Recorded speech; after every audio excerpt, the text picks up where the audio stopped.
Good evening student. आज हम आपके अभ्यास पुस्तिका के बचे हुए क्वेश्चनों को हल करने का प्रयास करेंगे। हमने आपके अभ्यास पुस्तिका के 3 क्वेश्चन कर चुके हैं। अब बचे हुए क्वेश्चनों को हल करेंगे।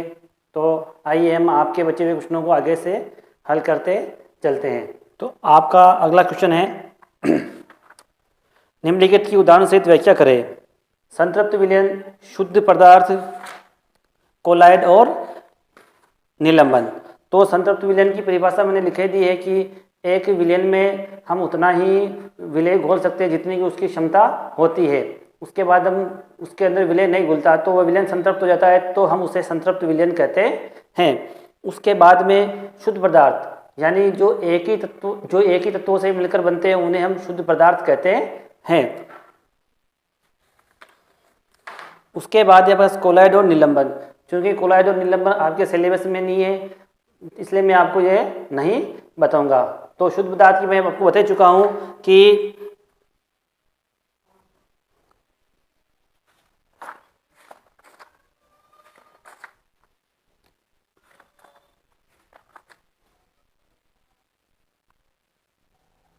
किसी निश्चित तापमान पर उतना ही विलय पदार्थ में घुल सकता है जितनी विलयन की क्षमता होती है।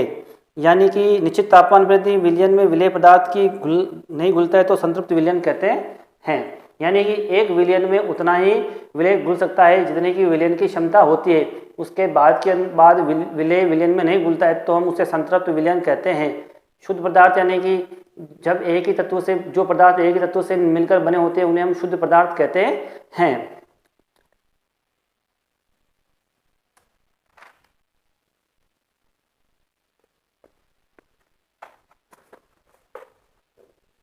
तो शुद्ध पदार्थ की परिभाषा मैं आपको बता दूं।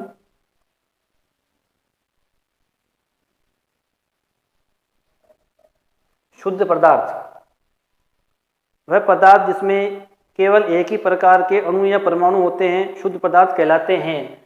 वे पदार्थ जिसमें केवल एक ही प्रकार के अणु या परमाणु होते हैं वे शुद्ध पदार्थ कहलाते हैं। वे पदार्थ जिनमें केवल एक ही प्रकार के परमाणु होते हैं उन्हें शुद्ध पदार्थ कहते हैं।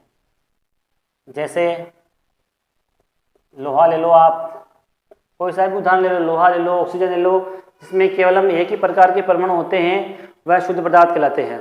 ठीक है स्टूडेंट, तो सबसे पहले मैं आपको दीपावली की हार्दिक शुभकामनाएं देता हूँ। ठीक है, अपने घर में रहिए, सुरक्षित रहिए।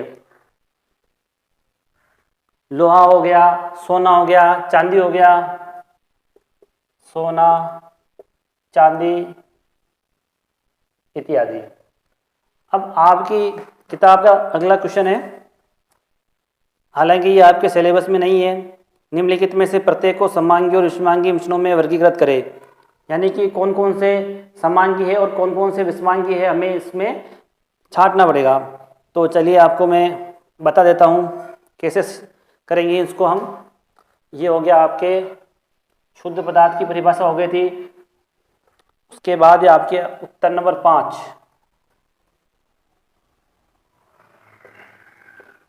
समांगी और विषमांगी। ठीक है, तो स्टूडेंट ये आपके सिलेबस में नहीं है, फिर मैं आपको बताता हूँ समांगी क्या है जिसमें समान अणु पाए जाते हैं, और विषमांगी क्या है जिसमें विभिन्न प्रकार के अणु पाए जाते हैं। तो आपके इनमें समांगी में तो सबसे पहले है सोडा जल जो कि समांगी है।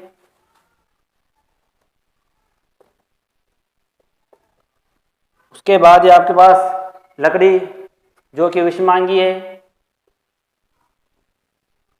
उसके बाद में है बर्फ जो कि समांगी है।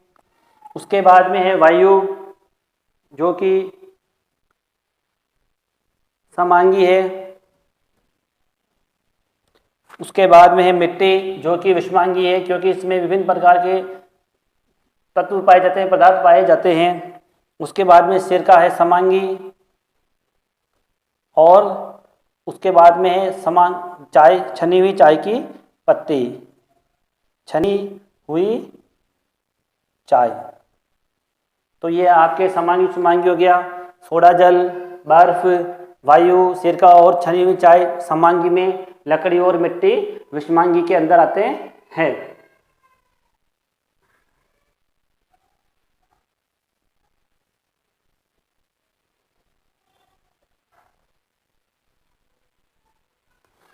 आपके बाद अगला क्वेश्चन है आपके पास।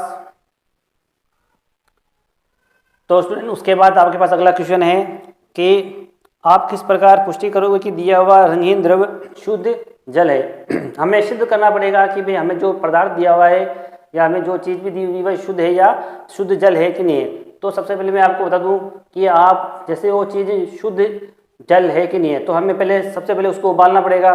उबाल पर हम देखेंगे कि जैसे हम उसके क्वथनांक यानी 100 डिग्री सेंटीग्रेड पर उबालेंगे। अगर वो 100 डिग्री सेंटीग्रेड पर उबल जाता है तो हम समझेंगे कि वह जल है। ठीक, का क्वथनांक का मतलब कोई भी द्रव जिस ताप पर उबलता है वह उसका क्वथनांक कहलाता है।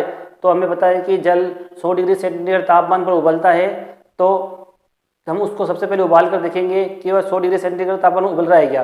अगर वो उबलता है तो वह शुद्ध जल होगा। अगर उसमें हमने अशुद्धियाँ मिला दी तो उसका क्वथनांक हो जाता है, बढ़ जाता है। तो इससे हम सिद्ध कर सकते हैं कि दिया हुआ द्रव शुद्ध जल है।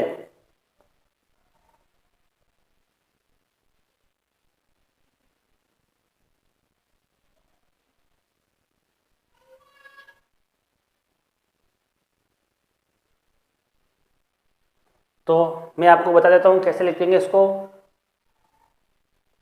उत्तर नंबर 6, शुद्ध जल का क्वथनांक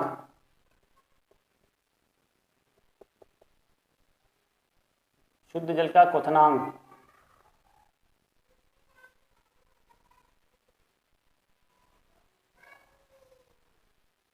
शुद्ध जल का क्वथनांक 100 डिग्री सेंटीग्रेड होता है।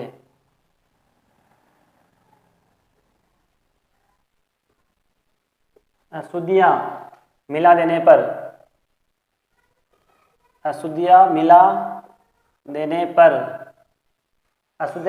पर क्वथनांक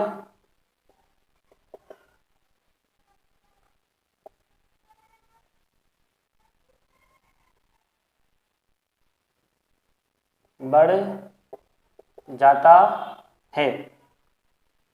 ठीक है स्टूडेंट, शुद्ध जल का क्वथनांक 100 डिग्री सेंटीग्रेड होता है। 100 डिग्री सेंटीग्रेड होता है। अशुद्धियाँ मिला देने पर क्वथनांक बढ़ जाता है। यदि अब हमें सिद्ध करना है, कैसे हम इसको सिद्ध करेंगे। यदि दिया हुआ जल यदि दिया हुआ द्रव 100 डिग्री सेंटीग्रेड ताप पर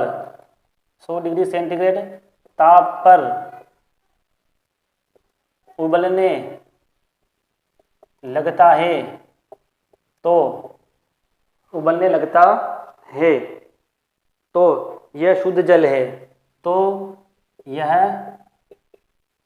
शुद्ध जल है। ठीक है स्टूडेंट, जल का क्वथनांक 100 डिग्री सेंटीग्रेड, अशुद्ध होने पर हम क्वथनांक बढ़ जाता है। यदि दिया हुआ द्रव 100 डिग्री सेंटीग्रेड ताप पर उबलने लगता है तो वह शुद्ध जल है। और यदि उसमें अशुद्धियाँ उपस्थित है, यानी अगर उसके अंदर अशुद्धियाँ है या फिर कम या अधिक ताप पर उबल रहा है तो वह अशुद्ध जल होगा।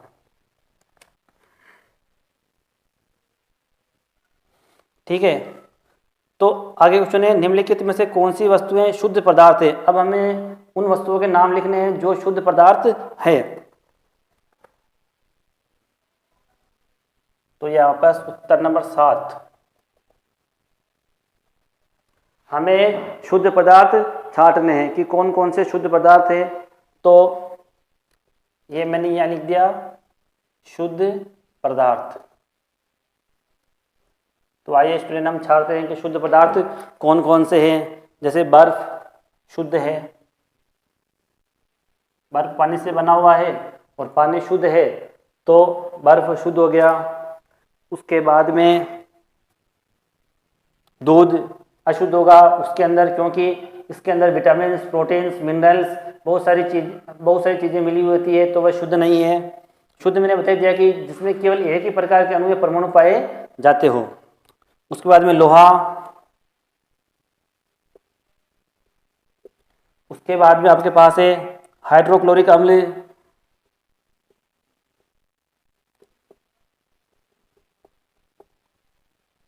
हाइड्रोक्लोरिक अम्ल। उसके बाद में आपके पास है कैल्शियम ऑक्साइड,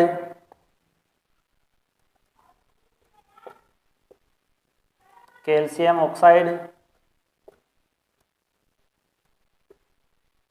उसके बाद में आपके पास है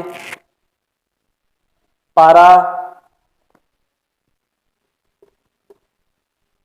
उसके बाद में आपके पास है ईंट, ईंट जो कि मिट्टी से बनी हुई है, उसमें भी बहुत सारे पदार्थ पाए जाते हैं।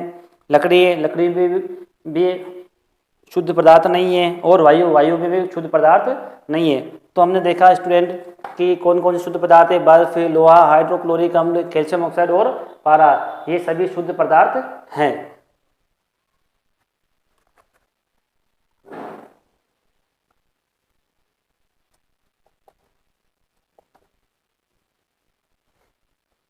आगे का क्वेश्चन है आपके पास, निम्नलिखित मिश्रणों में से विलयन की पहचान करें कि कौन कौन से जो मिश्रण दिए हुए विलयन है। तो मिट्टी, समुद्री जल, वायु, कोयला या सोडा जल। अब हमें इसमें से विलयन की पहचान करनी है कि कौन कौन सी चीज़ें यहाँ पर विलयन है। तो जैसे मिट्टी विलयन है ही नहीं है, एक तो समुद्री जल हो गया आपके विलयन, विलयन में समुद्री जल, और वायु विलयन है नहीं है, कोयला विलयन नहीं है, उसके बाद में है सोडा जल।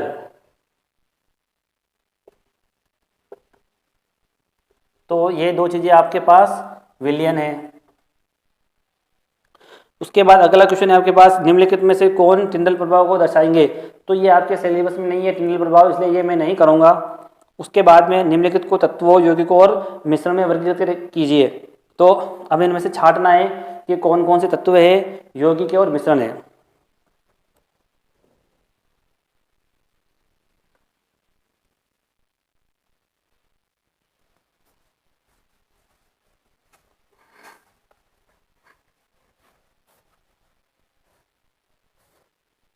ये हो गया उत्तर नंबर 10। तत्व, यौगिक,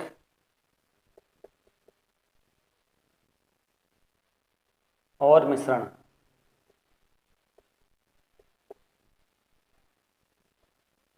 अब हमें छांटना है कि इनके अंदर में से कौन से तत्व है, कौन यौगिक है और कौन मिश्रण है। तो सबसे पहले हम देखते हैं सोडियम। चूंकि सोडियम एक तत्व है,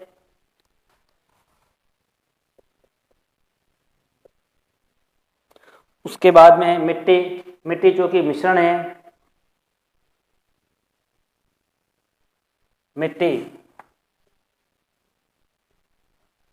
और उसके बाद में चीनी का घोल भी मिश्रण है,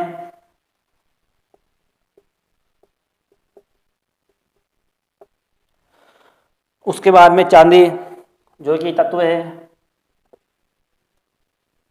और उसके बाद में कैल्शियम कार्बोनेट जो कि एक यौगिक है,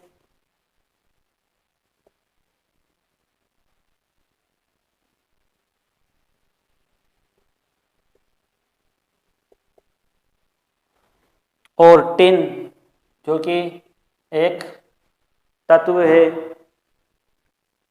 और सिलिकॉन, सिलिकॉन भी आपके एक तत्व है। उसके बाद में बस कोयला, वायु, और आपके है कोयला जो कि एक मिश्रण है, और वायु भी एक मिश्रण है, और साबुन भी मिश्रण है। उसके बाद मीथेन एक यौगिक है, और उसके बाद में आपके पास कार्बन डाइऑक्साइड भी एक यौगिक है,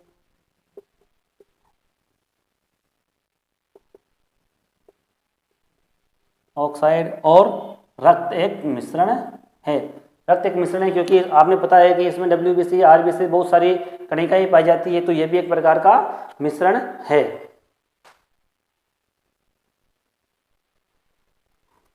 आपके पास आपका लास्ट क्वेश्चन बचता है कि निम्नलिखित में से कौन कौन से परिवर्तन रासायनिक है। अब हमें रासायनिक परिवर्तन का बताना है कि कौन कौन से रासायनिक परिवर्तन और कौन कौन से भौतिक परिवर्तन है। मैंने बता चुका हूँ कि भौतिक परिवर्तन क्या है कि पदार्थ की रंग, अवस्था या आकार, रूप में परिवर्तन होता है और अभिक्रिया को विरोध करने पर भी हमें वापस वही पदार्थ मिल जाता है।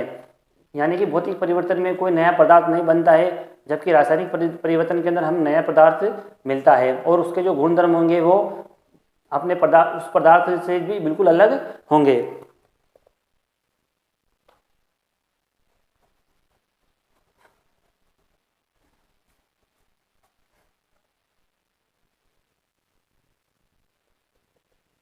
ये उत्तर नंबर 11। तो हम दोनों परिवर्तन करेंगे, भौतिक परिवर्तन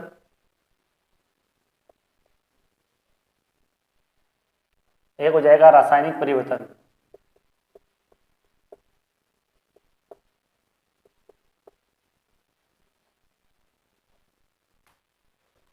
भौतिक परिवर्तन में जैसे पौधों की वृद्धि, तो आपको पता है पौधों की वृद्धि एक बार होने के बाद वापस वो छोटे नहीं हो सकते, तो ये भौतिक परिवर्तन हो गया आपके रासायनिक परिवर्तन।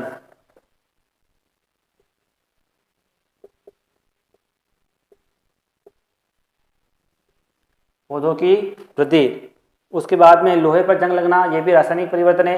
आप परिवर्तन को विपरीत करोगे तो आप वापस लोहे को प्राप्त नहीं कर सकते हो। लोहे पर जंग लगना। उसके बाद में आपके पास है लोहे के चूर्ण और बालू को मिलाना, तो आप लोहे के चूर्ण और बालू को मिला सकते हो और वापस उन्हें अलग कर सकते हो भौतिक विधि द्वारा या चुंबकीय पृथक्करण विधि के द्वारा। तो ये भौतिक परिवर्तन, लोहे के चूर्ण तथा बालू को मिलाना, लोहे के चूर्ण तथा बालू को मिलाना। उसके बाद में खाना पकाना भी एक रासायनिक प्रक्रिया है, इसमें बहुत सारी रासायनिक क्रियाएं होती है। खाना पकाना, जल से बर्फ बनना, आप जल से बर्फ बना सकते हो और बर्फ से जल को बना सकते हो, यह भी भौतिक परिवर्तन है। जल से बर्फ बनाना। और लास्ट है मोमबत्ती का जलना, ये दोनों तरह के परिवर्तन है। मोमबत्ती का जलना भी एक प्रकार का रासायनिक परिवर्तन ही है।